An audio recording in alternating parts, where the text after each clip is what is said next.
Come on in.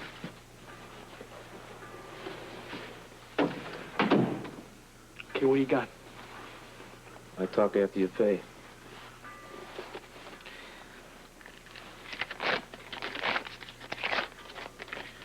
There you go. That's it. It's right there. It's all there. Spencer made a deal with the DA's office. Holly's not going to be prosecuted. Are you sure about that? I was right there in Ramsey's office when he talked to Spencer on the phone. Well, then wait. Ramsey knows where they're at then, huh? Of course he does. Now, Ramsey's probably with Luke and Holly right now.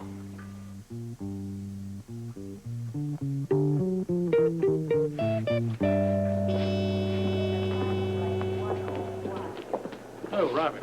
Welcome to Vancouver. Thank you. You alone? Just to meet you, mate. Well, where's the DIM? Where's your protection? These guys are killers. Yeah, well, tell me about it. But a deal's a deal. What do you mean a deal? A deal with whom? With Luke. Now, let's get back to the hotel. Come on.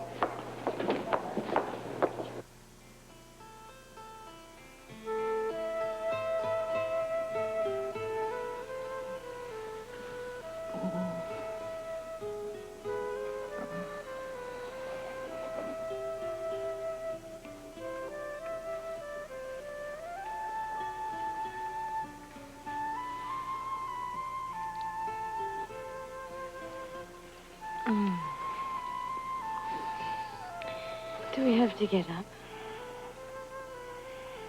Yeah.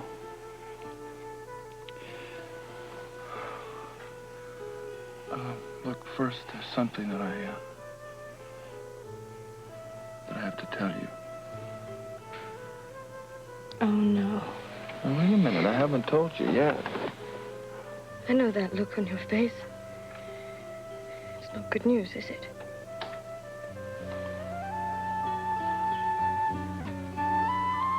Port Charles several times last night. Ramsey's been to the DA. And? They won't grant immunity to your father. They'll make a deal with you, yes, but not with him. But he's ill. They arrested him and he ended up in jail. Well, he might not live through it. I know that. I know. What can he do? What choice does he have? Well, he seems to have two choices. Either he can run or he can go back to Port Charles and stand trial. But that's no choice at all. Look, Holly, he realizes the situation. It's his decision. We better get dressed.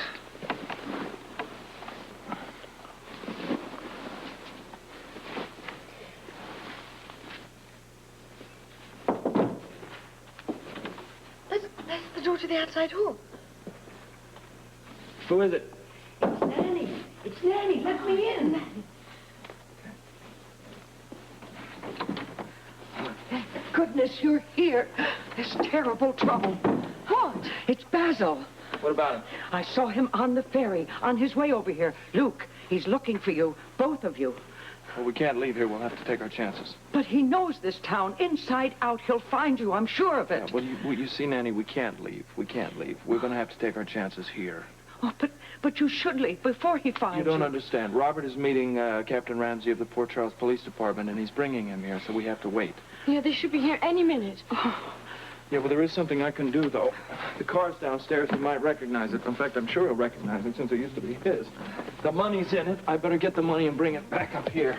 Will you stay here with Holly? Of course, of course. I will. I will. Just stay here and don't answer the door to anybody. No. All right? We won't make a sound. Okay, hang in there. Hang in there. We'll be all right.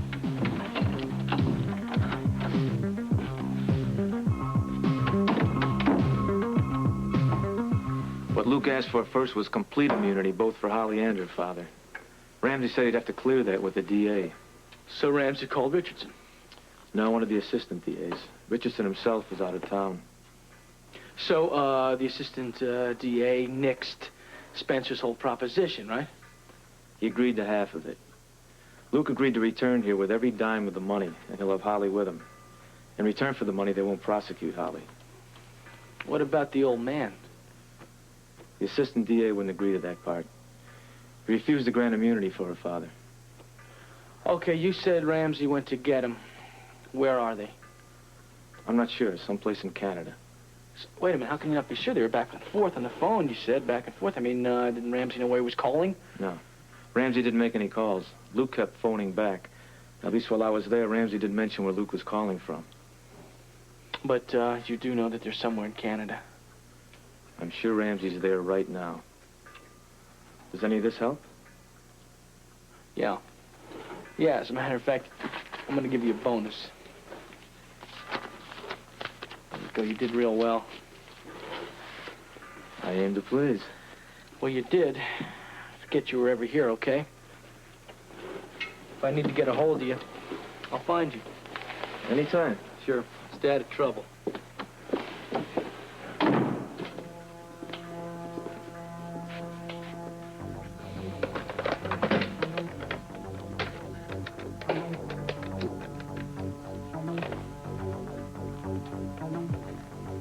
Yeah, District Attorney, please. This is Scotty Baldwin calling. He's not. Do you have any idea where he went to lunch? Oh, the Floating Rib. No, this is important. I'll try and catch him there. Thank you very much. Goodbye.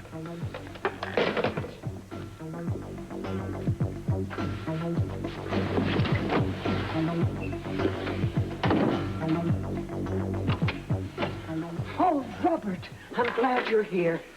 Well, everything seems to be under control, sweetheart. Where's Luke? Getting dressed? No, he stepped downstairs for just a moment. He'll be right back. You said he'd be here. He will be here. Oh, Nanny, sorry. This is Captain Ramsey of the Port Charles Police Department. How do you do? Ma'am, are you sure that Luke Spencer is coming back here? Oh, you have my word on it, Captain. Nanny always keeps her word. I hope so. Oh, Miss Sutton. Hello, It's been a long time. I must say that I never expected to see you again. Well, I hope you're pleasantly surprised. In this case, yes, because Scorpio here told me that you helped get the money back. It happens to be the truth. It's the only thing that saved you, Miss Sutton. Helping to get that money back for the people of Port Charles. I would hate to see any of those people lose anything because of me. Oh? Then why did you sign that check? Because Oliver put a gun to her father's head. And committing a crime under duress isn't a crime. Oh, look, don't give me that, Bert. Hey! No, Robert. Are you pursuing a line of questioning, Captain? Or are you just trying to be insulting? Well, I'm just trying to pass the time. Then may I suggest you find a more pleasant way of passing the time? You may suggest it. You don't like me very much, do you? Miss Sutton, I really don't know you well enough to like you or to dislike you. But I don't like what you are. Not what I am, what I was. Well, only time will tell that. I don't owe you an apology, but if it'll make you feel any better, I do regret very much what happened. Well, that's nice. Does your father regret it, too? I assume that he is here. He's in the other room resting. I'd rather not disturb him until we have to. Well, as long as I'm calling the roll, how about Luke Spencer? This lady here, Nanny, is it? Yes. She said that Luke went downstairs and he'll be right back here. Do you agree with that? Captain Ramsey, no one is deceiving you. Not anymore. I'm relieved to hear that. Oh, look who's here. Robert? What's wrong, mate? Small problem. I just was down at the car. The money's gone. Are you talking about the money? Yeah, Bert, the money, all of it. Where was it? Locked in the car park downstairs. The car's still there, man. It doesn't even look like it's been broken into. It wasn't. What do you mean? Watch.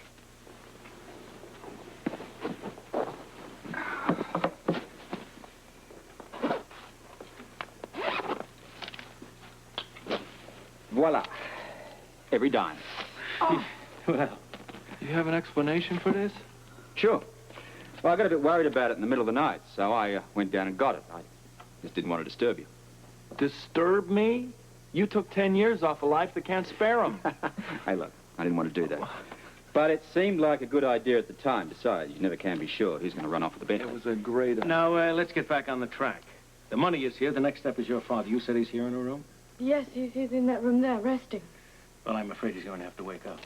But he's a very sick man. Whether he is sick or not, he is still wanted by the district attorney in Port Charles. Isn't there anything you can do? Like you helped me. Couldn't you just do something, please? Well, Heather, this is good to see. What do you mean by that, Mr. Richardson? Well, just the way it sounded. I mean, as the district attorney, I'm just always glad to see you doing something constructive with your life. Well, can I show you a table for one? No, two, please. But my guest will be a little late. It's really good. Try it. Well, how nice to see you, Mrs. Grant. You too, Mr. Richardson. Thank you. By the way, seeing the district attorney reminds me, have you done anything about Jason's estate? No, I haven't yet. As a matter of fact, the county clerk called me this morning, and the judge wants to know who I'm going to appoint as the financial advisor for Jason. You know, in case I get sick or anything. Did you decide who? Actually, yes. I think it should be you. Oh, honey, that's very sweet, but I am totally the wrong person. Why? You love Jason, and I know you'd look after him. Of course I would, but you're talking about $1 million trust fund. Now, baby, I don't know how to handle that kind of money. Well, who do you think I should appoint? Alan Quartermain. Honey, he is the baby's father, and he certainly knows about investments and things like that. I think he would be just the most logical choice. Mother, did I hear you right? You're thinking of letting Alan Quartermain handle Jason's money? Yeah. Obviously, you were listening, Heather. Yes, I was, and I'm shocked that you would even consider Alan. I have to go, but whatever you do not let Alan handle the money. You think she might have a point there? No. I think she is totally wrong. Look, we're talking about big amounts of money, right? Well, everybody in town knows that the Quartermains know about big amounts of money, so I just think he's the perfect choice. You know, I could appoint Scott Baldwin. Oh, yeah. But I still think that Alan would be better. I mean, I know that you are bitter about him, and I understand, but all things considered, I think Alan is the person to deal with Jason's inheritance. Over my dead body. Thank you. Captain Ramsey, I realize that the district attorney back in Port Charles isn't willing to make any kind of a deal concerning my father. But we're not in Port Charles. We're not even in the United States. I don't know what you're getting at.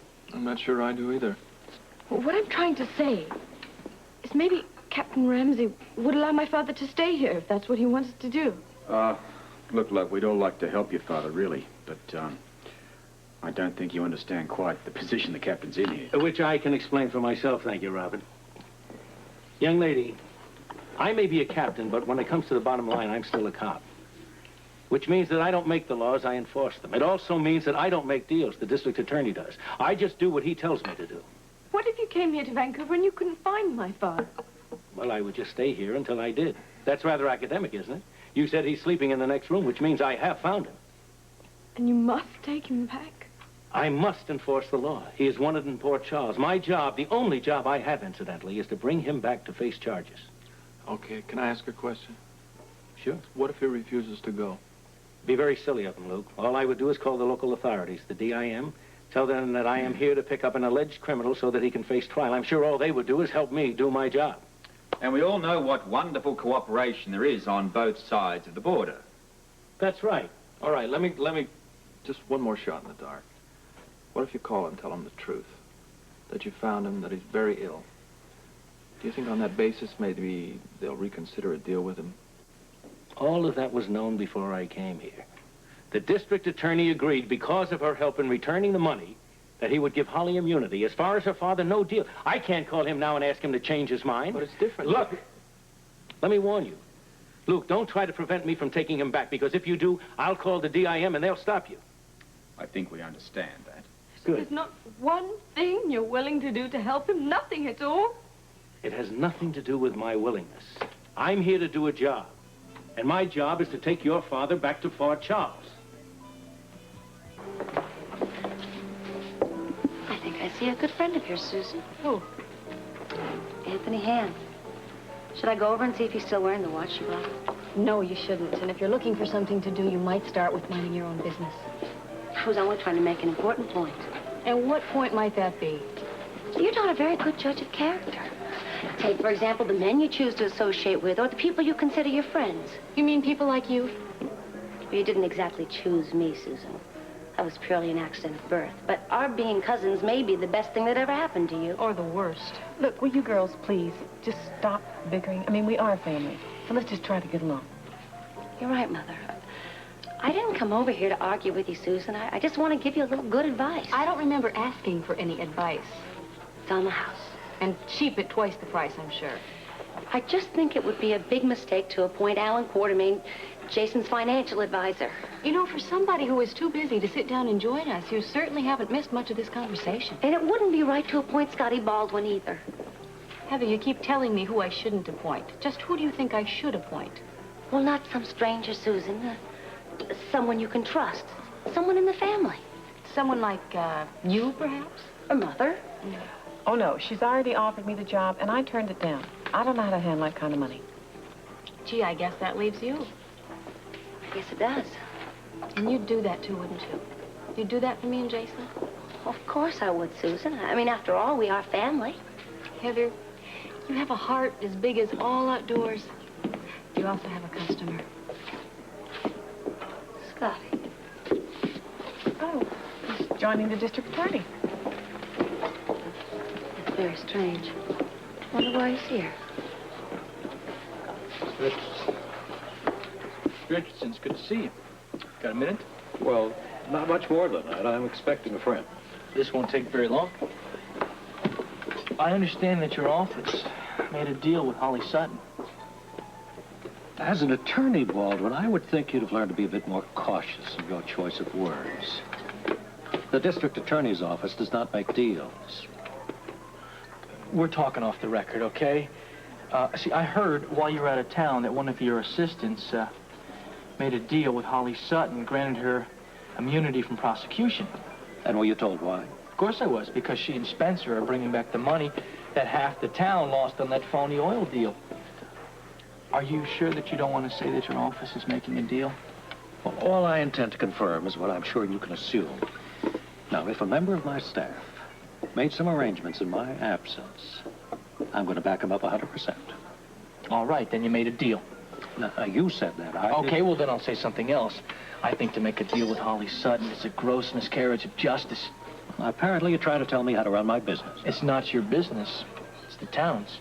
I am aware of my responsibility to the town, Baldwin. Are you also aware that that she should be tried for murder one? I mean, are you denying that she was an accessory? Look, I don't intend to discuss possible indictments or immunity before the fact. Okay, how's this for a fact, then?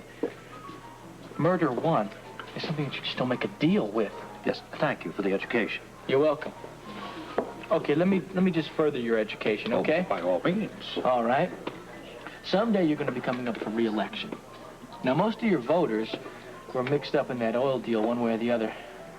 Now, how do you think they're going to feel about re-election when they find out that you let Holly Sutton off? I have always had the greatest confidence in the intelligence of the electorate.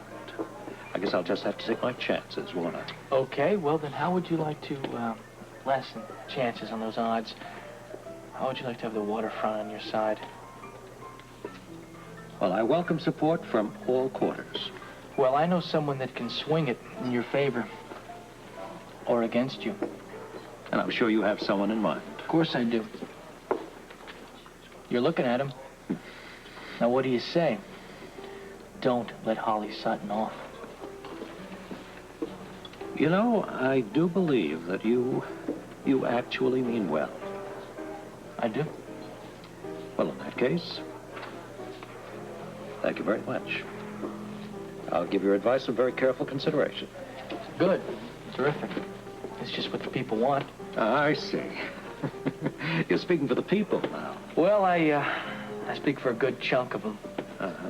So I would just advise you to take that into consideration. I shall. Good.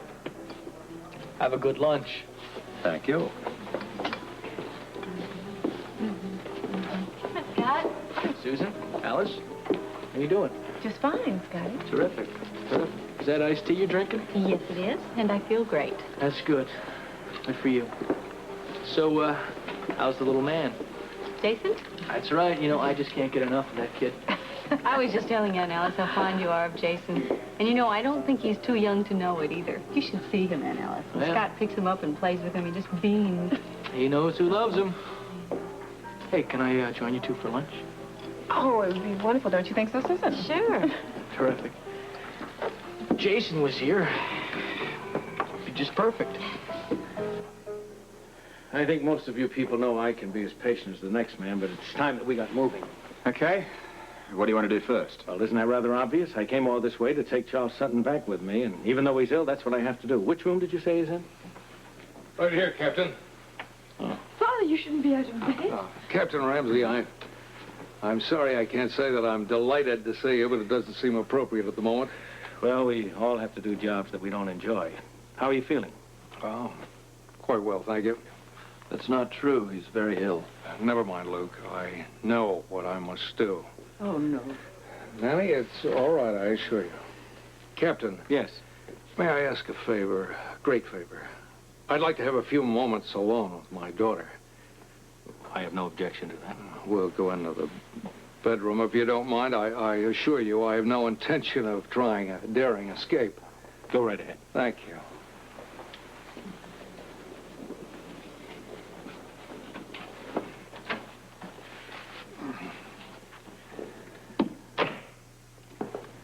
Father, you look so pale. Can I get you anything?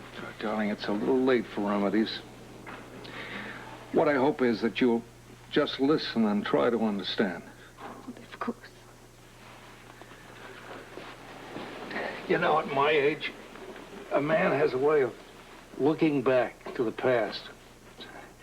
I think that's the difference between the young and the old. The young, like you, look forward so eagerly to tomorrow. I tend to look to the past and remember yesterday. I remember yesterdays, too, with you. Do you? I wonder if you know how much that means to me, to hear you say that. Because when I look at my yesterdays and today and sum up the present and all the past, I realize only one thing, that I'm blessed, doubly blessed, because I've had a daughter like you. I want you to know that, dear. My life has been strange. But because of you, there's so much in it that I treasure. I treasure you. Do you? Oh, darling, that's reassuring, too. Because I haven't given you a good life. And I know that. More than anyone. Do you forgive me? Forgive you? I'm grateful for every moment we've had together. For the good and the bad? All of it. Darling, that helps, too. More than you know. Because now, at last, I finally see that all my yesterdays and today and my future now all meld into one. I've loved every minute of my life with you. I still do, and it's not over. Darling, let's just say it's come to an impasse. A little more than that. For many years, so many years, I thought that that a man didn't have to pay for his wrongdoings. Not all men, certainly not me. But I was wrong, Holly. I do have to pay, same as any other man. Darling, I want to ask one more thing of you. Anything. Know that I pay willingly, even gladly. Because at least you will not have to pay, too. I would pay, too. No, darling. This I must do alone. I'd like to think that somehow you're still beside me. Oh, I will be always. That's all I wanted to hear. Come on. Let's join the others. Wait a minute. I love you. Holly.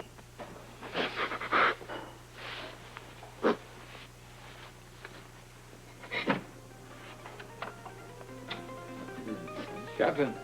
Yes. Ready when you are.